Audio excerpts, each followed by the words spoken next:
How fast do you really lose muscle? There's a big difference between how fast you feel like Earthworm Jim on an even rest day and how fast you actually look like Earthworm Jim. One is physical and the other is just mental f***ery. How quickly do you lose muscle when you take a break from training? Well, it's not as fast as you might think. If you're heading on holiday, taking a week off, don't panic as I have in the past. You're not going to vanish into dust.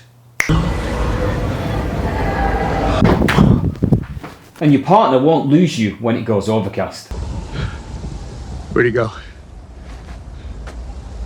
Taking a week off can actually be a great thing for the old muscles. Breaks give your body time to recover, replenish and reset growth systems. In fact, taking time off puts your body in a position to potentiate growth.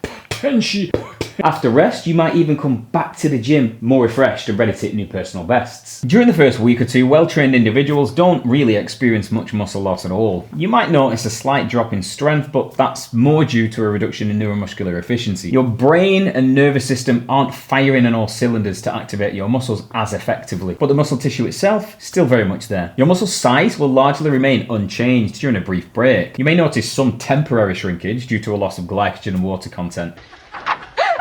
Oh my God, I'm really sorry. I was in the pool! But it's not actual muscle loss. Imagine it like a deflated football.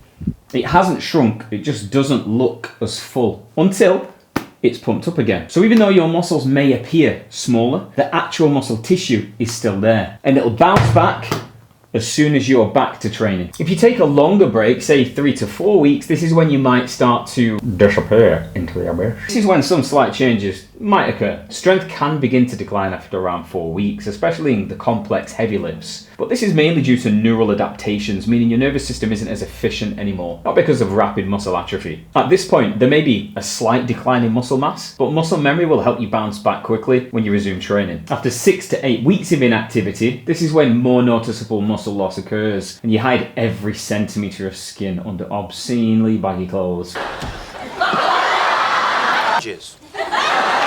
You could lose 5 to 10% of muscle size and strength, but remember, you can still regain it relatively fast when you start training again. Taking time off isn't bad news. After a break, your muscles and mindset are in a better position to bounce back stronger and recover more efficiently, and then you progress better for the bang for your buck that you put in. If you take 16 weeks off, it might only take 50% of that, around 8 weeks of consistent training, to get back to where you were before. So go ahead, take that holiday, soak in your kids, your partner, or your surroundings, enjoy your time off. Sometimes you need a complete shutdown rest. And don't forget to like and subscribe for more tips. Bosh.